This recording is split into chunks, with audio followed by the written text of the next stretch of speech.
everybody. Welcome back to another episode of Marketing Inc. I've got an awesome guest with me today, Blake Nubar. Welcome to the show. Hey, Allie, I appreciate you having me. I'm excited to be here. So tell the audience a little bit about who you are and what you've done. You've really accomplished a lot. I know a lot of people in the marketing space are going to know your name, but for those that aren't familiar, let's give them some background info. Sure. So what's up, everyone? My name is Blake Nubar. I've been in the digital marketing space now for probably about 3 years, almost probably coming up on 4. Basically, I worked the 9 to 5, realized I wasn't happy there, kind of saw ads for this online marketing stuff on ways to generate income using the internet, which of course is appealing to, I believe, me and every other human on this planet.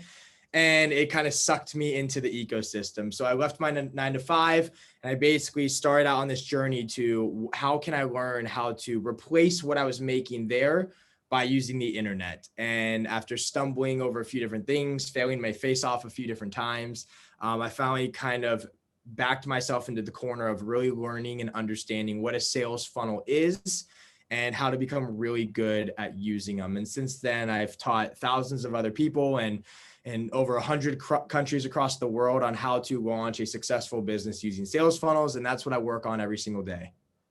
Yeah, he is definitely a very well-known player in the game. And what I'd like to talk about first is you said you had several different failures, before you really figured it out. I think that's not really talked about enough. I've had several of my own before finally, finding my space in the business world. And I think it's really encouraging to people who might be struggling right now that it doesn't have to be like the first time that you go out and try something that you're going to knock it out of the park. So tell me a little bit about, what those ideas were and why you see them failing now that you've found the things that have succeeded. Yeah, so I was working on this fitness product before. It was this personal certification, which was awesome. Long story short, it failed because we didn't know how to market. We didn't know the audience that well. And just to kind of pre-frame all of this, if you're going to start anything new in your life, you're going to fail. There's no way around it. Just embrace the suck because it's going to happen. I think there's too many times people are under the impression that you're all of a sudden going to magically stop your current career path, jump into something new and become an expert. It's almost insulting to go about it that way, right? I would never go into like a doctor's office and be like, yeah, I'm done being a digital marketer. I'm going to be a doctor now. And I'm just going to know how to do like open heart surgery, right? Yeah. It would be insulting to them, right? Because it takes time. So just regardless of what you do, I encourage everyone to become an entrepreneur of some sort, right? And really follow your dreams and fall in love with solving big problems. But just know you're going to fail your face off and you have to be ready to get kicked in the teeth a few times before you have success. So I was working on a product like that, worked on it for like 9 months, failed our face off. It didn't go anywhere. We worked on another funnel. And this is failing inside of this space. As I'm like getting traction, started an agency route in the beginning, really had no idea what I was doing. Wanted to find a way to build funnels for clients. And I failed. I can't even tell you how many clients, like in terms of like not understanding the agency model or the process of really building and designing funnels and launching marketing campaigns.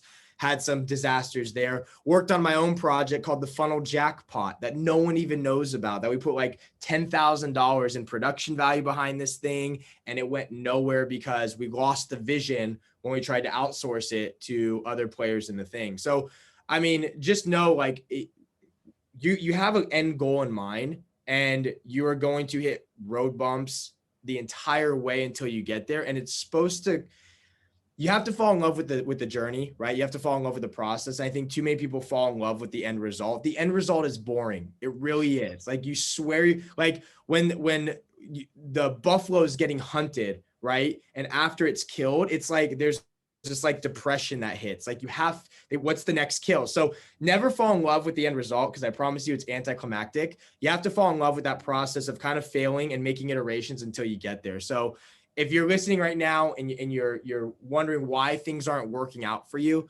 honestly, the reality of it is just because you're not good enough yet. Okay. And that's a normal, okay thing. I'm not good enough yet at half the things I try. The difference is just going out and doing them again and again and again until you become really good at them. And then everything else becomes easier after that. Yeah, I think you're totally right. I mean, in all honesty, for me, my my end goal was simply to be a successful entrepreneur. And by successful, I didn't necessarily even have that defined. It was more like I did not need to rely on someone else to employ me. I could provide for my family. Hopefully, I'd have some extra money to travel and, kind of call it a day. Yeah. And the more you get into it, I just feel like some of the spark of seeing some of these great things that you're doing, you kind of gloss over them sometimes and don't even appreciate like how awesome you're doing compared to what you were initially hoping for. Yeah.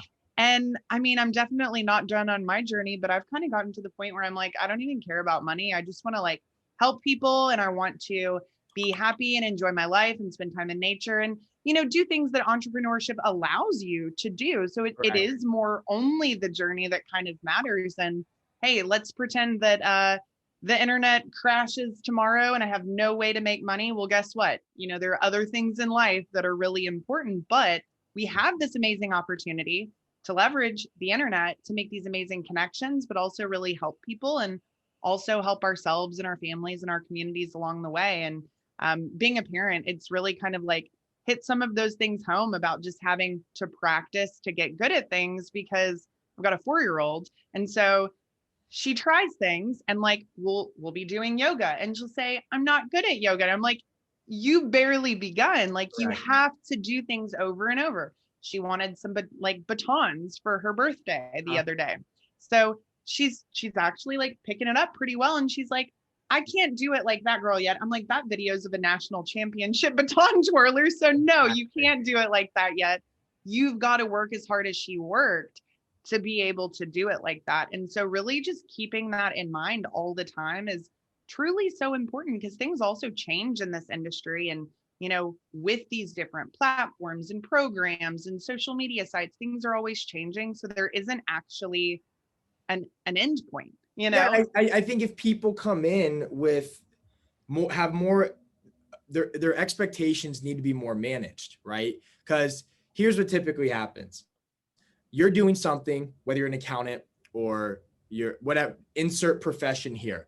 And there's going to be a moment in that job where you either become angry at your boss, you hate your coworkers, you're done with the work, it's not fulfilling, and you're going to get this itch, right? This is what happens. And you get this itch, and a lot of the times what happens is you start seeking out alternative ways to how can I have this salary substitute? How can I find ways to make money but not do this stuff anymore?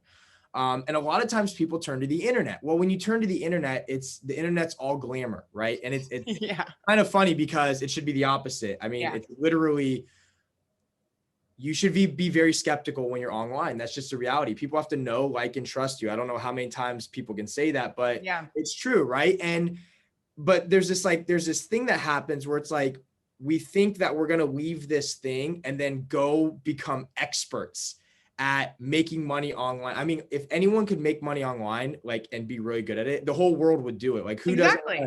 who doesn't want to sip on chill on a beach and sip Mai Tais and pina coladas all day and make money from your laptop? Like, Yeah. everyone would love it. They'd be like, yeah, I want to just make money from there. But you got to go into it knowing that it's going to be hell for a little bit. But I promise you, if you keep pushing through and you keep finding strategic ways on how can you make the thing you're working on work, you're going to find a way to kind of like enter into the matrix and do what you see all these successful people doing online. I think you're right. And the truth is that most people online are either lying or they're leaving out all of the struggle that they had to Yep. go through. And, honestly, it gives a lot of people in the marketing industry a bad name, I think, because Yeah. everyone thinks that people have to be fake or that their success isn't real. And the truth is, you can absolutely find it. I've, spoken with, I'm friends with, have interviewed so many uber successful people in this space.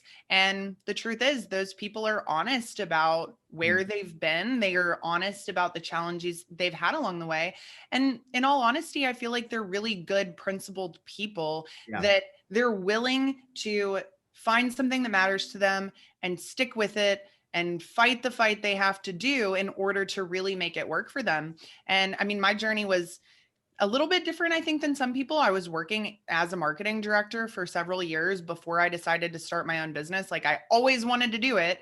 I knew I was never going to be happy until I did it, but it was still scary. I mean, my skills were already there, but running a business and having the skills are two different things. Yeah. So actually transitioning to a point where I was still doing the same things, I was confident that I could do what I was looking to do, but there's so many different aspects that go into this that just aren't discussed very much. I mean, some of the boring stuff, the hard stuff, managing a team, becoming a better leader, dealing with taxes and managing finances, Yep. trying to make good investments. I mean, there's just so much that happens that I just don't feel like people are as open about as they really should be. And you're so right. It leads to these really weird expectations. And then people get depressed when they don't, hit something amazing right away. So I appreciate you sharing that. Yeah. That's how it is. You are definitely known as one of the top sales funnel experts. So I know a lot of people that are listening, if they're a marketer, they probably know what a sales funnel is, but they don't understand the best ways to use it. And then we've got this other group of people that are listening that are probably on the local business side. They don't even actually know what that really means. That's a question I get asked from clients when we're doing these things for them. So what exactly is this? And so I've kind of got my own little definition, but I really want to hear from you. Like, what is your best description of what this is, why it's needed, and what it can do for someone? Sure. So sales funnels have existed for a very long time, right?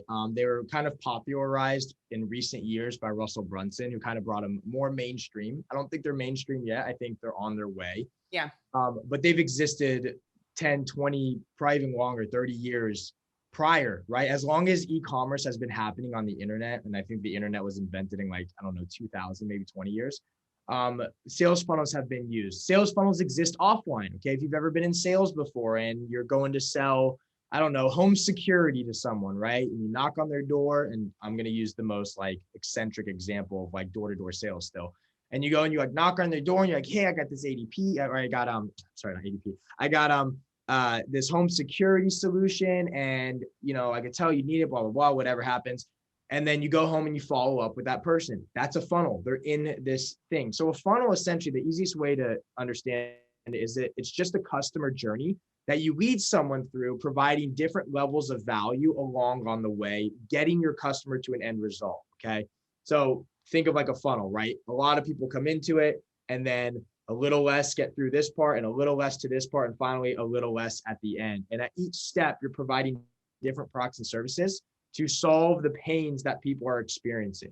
So some people look at it as like a series of pages, from an opt-in page to a sales page to whatever. Some people look at it as like it's that plus text messaging and email. Essentially, you need to look at it as this kind of broad concept of a customer journey, a process that you lead someone through to get them to know, liking, and trusting you, and buying your products and services again and again and again, that really provide value and provide a painkiller to that pain that they're looking for. So we use them online as a way to really launch online businesses, and more importantly, to scale online businesses.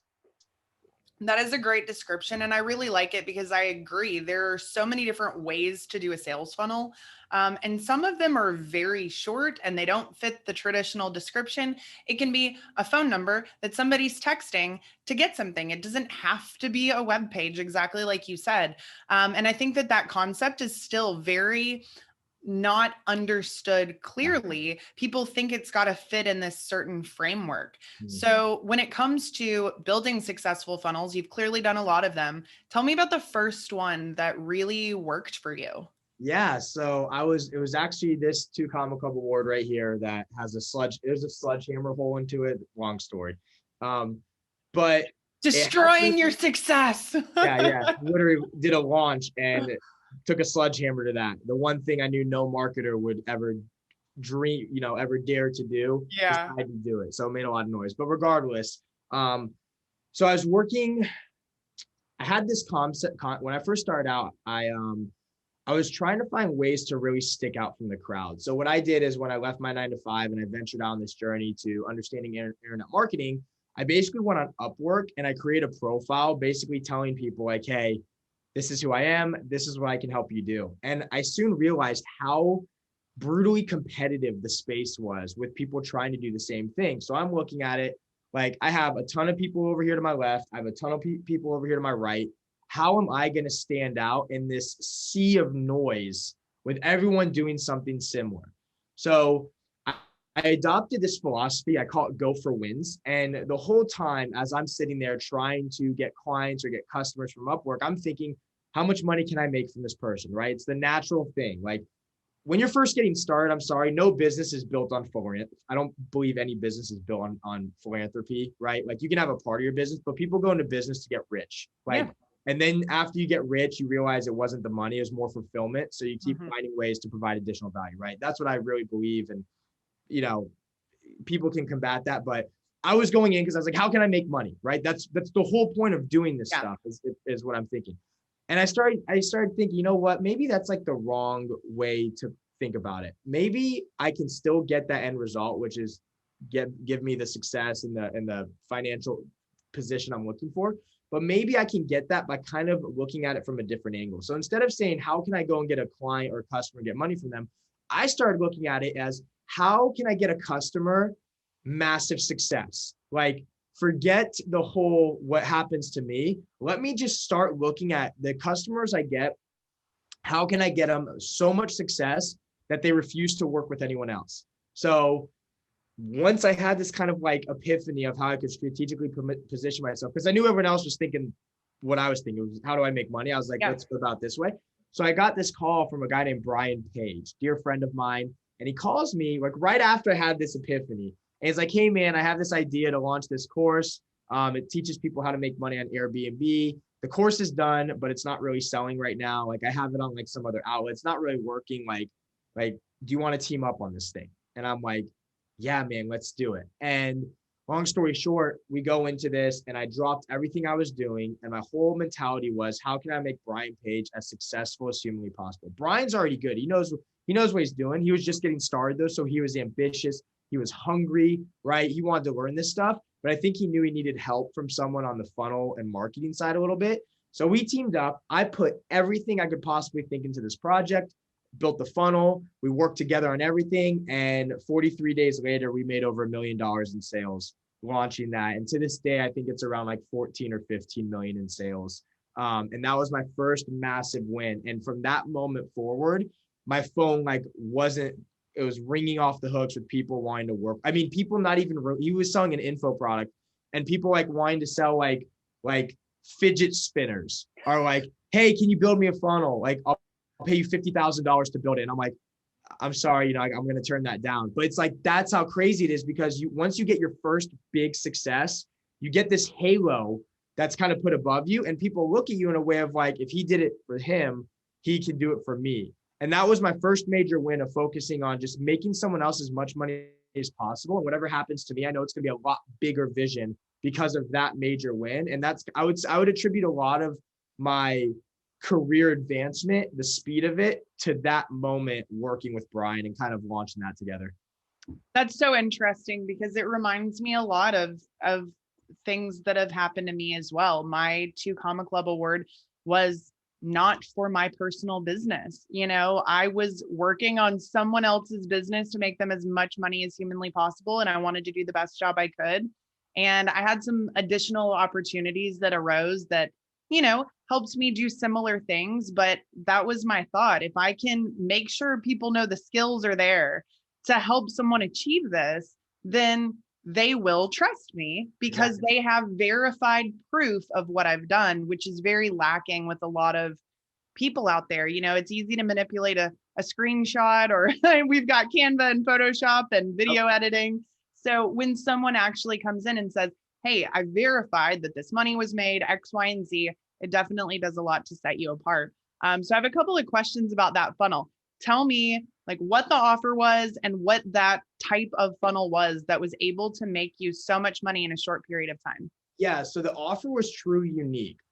Brian, I would say, was the first to go to market with a very unique way to teach people how to make money on Airbnb. It's kind of his story on how he did it. So it's called the B&B formula, and it basically shows you how to rent out properties on Airbnb. Basically how to go in, grab the lease yourself, but you're renting them out as short-term rentals. And it was this unique, now he has some competitors, like people, obviously the first thing that happens when someone gets success is others come in and copy your idea, right? To take a piece of the pie. But he was, I'll give it to Brian. He was first on that. And so he had a major advantage of having an amazing product with an amazing offer. It was just, how do we get it out to the world? How do we create the marketing message? How do we create the funnel? So the best way to do something like that for an info product is a webinar. Still to this day, like I'm a firm believer, like when people are like, oh, webinars are dead or they're not working, like, no, that's not true. Like you fundamentally miss the entire concept of online marketing if you think that a vehicle is dead in it. Yeah. Like webinars, I have a webinar right now. It works extremely well. So things don't die. It's about how you're able to, what vehicle you put your marketing message in to deliver it to the masses. So a webinar, he still uses it to this day, realized it's the best one. I went and found the most successful webinars and I just started funnel hacking them. And what I mean by saying funnel hacking, I just looked at other competitors in the space and what their pages looked like and kind of like designed around it. I was like, oh, Ty Lopez has one. Frank Kern had one at the time, I think. Sam Ovens had one at the time. And I'm just looking at them and I'm like finding very similar ways people are positioning their information on their pages. And I would just go and kind of position it similar as well. And we're done. We make this webinar funnel. We have the webinar, we have the offer, the membership site. We set up basically the entire like we got down to the brass tacks and set up everything with it. And then we launched it. We hired an affiliate manager to bring in a ton of organic traffic and then ran paid ads. And it did like 3 or 4 million with just strictly JV joint venture partnerships. And then paid ads kind of put the entire thing on fire, which put another probably 10 million into it. Wow, that's amazing. So, okay, JV partnerships, affiliates, that is not something that I know a ton about. Can you tell me a little bit about how those were put together, how you identified the right people, and kind of what that process looked like? Yeah, so we hired, her name's Kristen. She works with me now. She's amazing at what she does. So there's kind of 2 ways to go about it, right? The whole purpose of getting a joint venture partner or a channel partner or a strategic partnership, however you want to name it, you're basically saying, hey, I have this product, right? And you have all of my customers. They just don't know about me yet. So you team up. I say, all right, I have this awesome product. It's going to serve your market well. And I'm basically going and making an offer to the joint venture. Typically, it's a percentage of sales, right? And also making sure that my product aligns to their list so that they can look like a rock star that they brought it to their community. So there's 2 ways to do it. You can go do it yourself, with AKA Dream 100, which, you know, no one really does. Let's be honest. The Dream 100 is a very powerful. I do it. Good, perfect. You're like probably one of very few people. I'm not really. I don't think really anyone does a dream. I don't hear a lot of people talk about it. I just kind of assumed people were also doing it. Very few people probably do the Dream 100, but here's the thing. The Dream 100 is freaking awesome. So if you do take the time to do the Dream 100, you're going to have good success if you go about the right way. I just think the problem is it requires work and that people are looking for the shortcut. Yeah. So often and always. Yeah. That it kind of gets brushed under the rug and people want to go straight to paid ads and then fall on their face that way instead. Yeah. So if you do the Dream 100, it's amazing, right? You just have to invest time. So you can do it that way. Go do it yourself, find the people, make the list of all the people that make sense to yourself, or you find the who that knows the how, right? And that's what we decided to do. We found Kristen. She had all the relationships already. So it's not that people knew, liked, or trust Brian and I. It's that they knew, liked, and trust Kristen already. Gotcha. Because we already had that, right? When she opens the door and says, hey, there's this new offer by so-and-so and so-and-so. It's amazing. You should check it out. Those partners are going to listen to her now because she's built a very fruitful career off relationships to where we get to walk into the door without any friction. And you can find that person that just kind of does the work for you and you team up with them because they have the relationships. And then you can go about it that way. So I urge anyone, if you're just getting started, do one of the two. Like do the Dream 100, which is just find 100 people. You don't have to do 100 because it's overwhelming. Like find 12 people maybe, right? 12 people that you think would be a good fit to reach out to about teaming up with your product or your offer or your service, right? And then I would always suggest to someone, if you have something that converts and it works well, find a JV partner manager to run that division for you, constantly bringing in that traffic. That's super interesting because I didn't even really know that that was an actual position, that there was someone that was really basically a connector. I mean, but let's be honest, relationships are the best form of currency, in my opinion, because people who have good credibility and do what they say they're going to do and treat people kindly, like those people have good relationships and those relationships can make them money. So I think it's always such a great direction to go in, but I didn't even know that was an actual job. Yeah. Is this primarily being done through email, or are there other channels typically that are being used? It's usually email. You know, you can have however you want to set up your JV model is on you. People get strategic. It could be a mix of Facebook posts, Facebook lives. You're essentially just doing a promo with someone. So however you want to run that campaign is up to you. But I would say the majority of people, I'd say like 90% of all JV deals happen traditionally where they're reaching out via email. They're sending emails to their list saying, hey, go check this thing out. Or we have a live event. It's happening on this time. But mostly I'd say email, but you're going to get some joint venture partners that are really ambitious and they'll be like doing Facebook lives and they'll really hit the promo really hard. And I've seen, it's crazy because I've seen the extra push, the extra ambition from joint venture partners, like doing something a little more. It has a radical impact on sales at the end. So it's pretty cool to see. Yeah, that's amazing to hear. Okay, so I know from personal experience that you've had these like small, tiny $7 offers at times that you've put out there. So offers is something a lot of people really don't understand still. They don't understand the concept and how something so small can make someone a lot of money at times.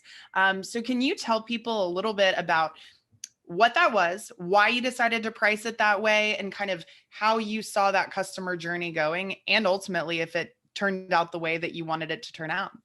Yeah, it actually, so we had an offer called the social media lead machine. And when we first launched it, first off, when you hear about someone launching a successful funnel, there's a good chance when they launched it, it didn't work out. You never hear about the graveyard of losses. You only hear about the victories, right? So we launched this thing. We used a VSL and it went nowhere. It just bombed right into the ground. But we were also pricing it at like $97, like a straight sale from like cold traffic, $97. It like broke even, right? And we knew there was something bigger to it than just breaking even, which if you can break even on a front end funnel, that's a victory because then you're going to make all your money as you send them up to your next offers. Yep. We decided to change it to a tripwire, which is basically we deconstructed the offer. So we had this like online course, let's call it, and we just pulled pieces out of it and charged different price points for each piece and ascended you based on that. So we had a $7 product, a $37 product, and a $197 product. Essentially, it's the same thing. But we decided to say, hey, you know what? Let's offer different levels of value depending on where people are at. Some people might want the first thing for $7 was an ebook. The $37 thing was a traffic course. And the $197 was me actually showing you how to set up our entire offer. So we said, there's going to be different people that want different products. Some people might not want to buy the $197 product. That's fine. They might just want the $7 product. So we want to make sure that we catered different offers to different markets or different types of customers.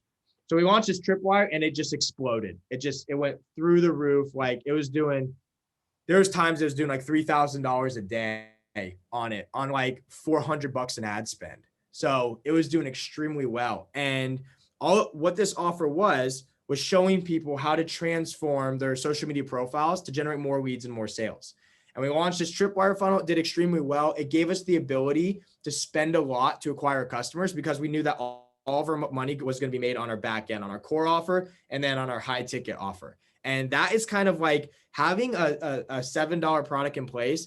I like it. You're going to have like two schools of thought. Some people are going to be like, no, go straight high ticket. Some people are going to say, no, I like the low introductory offers. What it comes down to is there's no right or wrong answer. It comes down to what it is. What's your main thing that you're doing, right? Like if you're teaching coaching and consulting, maybe go straight to high ticket, right? Because it's working really well right now. But if you're doing something like us, like high ticket doesn't make sense to go straight to. It makes more sense to bring people in the door to show them like what we have and then send them to our high ticket program. So we found out that putting a $7 offer in place gets people to kind of loosen up to you, right? Because the internet is full of strangers. I am a stranger to the majority of the humans on this planet and specifically the internet. I'm not going to ask you right away to spend like thousands and thousands of dollars with me yet. I'm more of like, hey, let me show you what we have is really good and you're going to like it. And you're going to want to come back for more and more and more because of the results you're going to get. That's just my cup of tea. I've seen the other way, the straight to high ticket work extremely well for people. It's just really how you want to position it.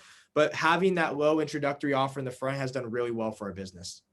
Yeah. And so I kind of want to take that and give some local businesses that might be listening some ideas on how that kind of applies to them. So what you were just talking about is really building the trust initially by getting them to spend money with you and be happy with that thing. Mm-hmm. So an example of this could be a recurring revenue business. You make your money on the back end every month. You want to keep those people, but those people can never be customers if they don't try you the first time. So being able to give them a really aggressive first time customer offer, let's say you're a house cleaning service or you're a laundromat or you're something that is recurring, but they have to try you for you to get that back end revenue. So being able to give them that really aggressive front end offer gets them to try your product or service, gets them to hopefully enjoy it. Then you're able to continuously reach out, offer them more things, keep them longer. So this is something that I've seen a lot of our clients or students struggle with. They don't really understand how to make that work for their own business. Another example could be kitchen and bath businesses. That's an industry I work with a lot. So for instance, it could be selling them an initial measure for their space, because homeowners don't know how to do that very well themselves. There's a lot of, confusing aspects to it.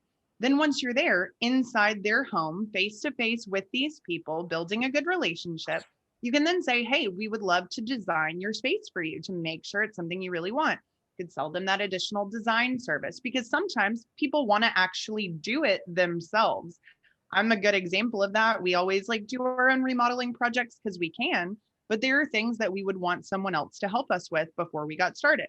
So exactly like you were saying, those different types of customers, they need some of the same parts and pieces, but they don't necessarily all need the same full package. So then if they like that design, you say, hey, I can also get these products for you and we can install them as well. And then also we can come back and seal your countertops every 2 years. We can come back and do repairs for you. So just a way to translate for the local businesses who are not as familiar with what we're talking about, how that actually works for you, because it's ultimately the same exact thing, exactly like you shared about knocking on doors to sell security services being a funnel. It doesn't matter if it's online or offline, but the truth is you can actually still take those same offline type of processes for a local business and put them into some online elements to get people to keep coming back. And one of the easiest ways to do that is just email and text, presenting the offer. It's sometimes as simple as that, but I really feel like, I don't know, I see it a lot. People are not making offers and then they wonder why they're not making money. Correct. So tell me, do you have any thoughts on that? How often should you be putting these offers out there?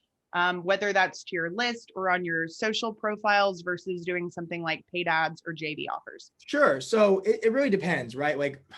I'm probably the worst at this because we don't make a ton of offers and do better than probably most people making offers. I'm more of a proponent of when you have something, if your idea is big enough and you have something that works extremely well, go all in on it. I essentially have 3 offers. That's it. I have 3 offers and we've done more in sales than people with 30 offers. So it really depends, right? That doesn't mean that one is right over the other. Agora Publishing makes a new offer every week, right? And they're massive. So it just really comes down to the type of business you're in. If you're a local business, right, you could probably, if you're a dentist, you could probably get away with giving people free, or low cost teeth cleanings for their first visit, free complimentary teeth cleaning. Cause then when you go in, they realize, hey, you know what, it looks like you need a deep teeth cleaning, right? And then you sell them on the twice a year plan where they come back, right? That's a funnel. That would be a local business funnel. So it really just depends, see what's working, right? Making new offers, essentially you do that because marketers need everyone to believe that everything is new and shiny always. That's just the reality of it. When someone sees something new, it's ooh, I want to try that thing. Or the iPhone's been the same thing for, 10 years now. And we want the new one, right? And it's funny because it's the same thing, right? Yeah. They put an extra camera thing on it, and they can market it as something completely new. And as consumers, we're just like, oh, I got to have the new one. So the reason you do a lot of new offers is A, because it's new, right? And new is cool. New is like, I want to buy new. I'm interested in new. And B, it's putting different things together to really cater to different parts of the market, right? Customers you might not normally get in if you're looking to expand your business and you want to reach, for example, if you want to reach women, if you are more of a masculine-based business and you want to find a way to create an offer to attract more women into your business, you could put something together that kind of speaks their language and solves their pain, their problems, and get them in the door. So it just really depends. Like, it really depends on what you want to do. A lot of people would say that make offers constantly, right? Like, do a ton. And then, and I don't disagree with that. And then other people would say, you know what, like when you have something that's working extremely well, like keep like double, triple down on it. We're just fortunate enough to be in a position right now where we have something that works extremely well. So we just kind of focus all in on it. But if I was a local business right now, I'd constantly be coming up with ways based on your initiatives. Like, what are you trying to do? Increase sales, go after different markets. And then based on that, create new offers that would cater to them. So if we go back to the dentist example, okay, maybe you do free teeth cleaning, right? Maybe one of your offers is free teeth whitening, right? Because maybe those are different markets. Someone that wants their teeth white might be different than someone's like, I got to go get my teeth cleaned. So, or you might do an offer where it's like, oh, do you have a root canal? Do you need any oral work done, right? There's different things you could create to pull in different parts of the markets or different pains that people are experiencing. And your offers are there to solve those pains. And you're going to realize you're going to launch a ton of these things. And, 7 out of 10 might bust, but now you have 3 that work. So bring in some more offers. And next thing you know, after you're done doing this again and again and again, you could have like 10 offers that are crushing it for you, or you could have 3 offers that are crushing it for you. It really comes up to you. But yeah, long story short, you need to be make offers, or at least let people know that you have offers that exist. A lot of people that aren't selling anything, it's just because we don't know you have stuff for us to buy. Exactly. Yeah, that's really what I've seen a lot. And personally, I'm the kind of person that I'm always thinking about things. I always want to come up with these new things for lower price points, different markets, things like that. But I realized that that was not the best direction for me to go in. I really focused on simplifying over the last, 6 to 8 months, going all in on my core offer. And really, the truth is, for my business, like if I can get somebody on the phone, we can understand what's actually a good fit for you. So I have offers people don't even know about because they're never presented unless you're on a call with us. And that's what you actually need.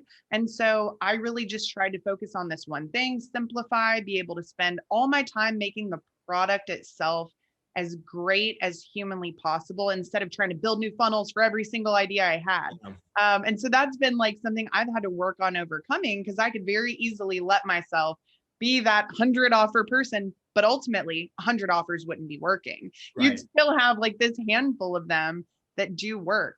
But I do see a massive problem where people simply are never asking for the sale. They're never presenting any call to action. They're never even telling people that there is something that they have to buy. And I feel like it's just got to be this happy medium, because like you said, they've got to know, like, and trust you. So that's one side of the equation. But people aren't buying your personality. They're buying a product or service. So you've got to point them in the right direction, send them to the sales funnel, or even if it's just a personal conversation funnel where you get in a message with them, same exact thing, but you've got to actually take that initiative in order for any of this to work. And it just kind of reminded me of your social profile system, because the truth is that system is based on organic content. It's not paid ads, but clearly you've got to get people to understand what you can do. Otherwise, they're going to be like, oh, that looks like a cool person. Awesome. I'm glad to be friends with them. And that's really where it ends.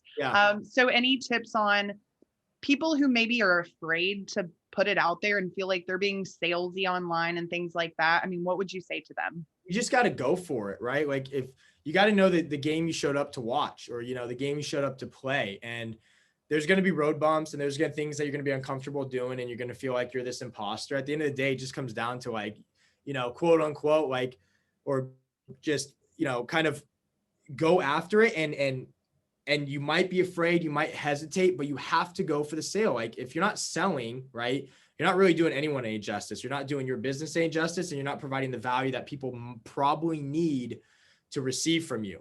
So you just have to remember, like, if you're not like, always be going for that sale. Like not always, but when I mean that is like when it's time to sell, put the selling hat on, start selling, right? Yep. Like you can only provide so much value, but you don't want to be like friend zoned, you know, you gotta go in and you actually have to like just go for it. And you might suck at first and it might be uncomfortable and you might get off the phone when you're done and you blew the sale. But when you do that again and again and again, it becomes second nature and it's no longer this thing. So the best advice is you got to just go for it. Just start asking for the sale, right? And sure, it might not work the first time. It might, you just never know. But if you keep like kind of like beating around the bush on it, you're going to get nowhere with it.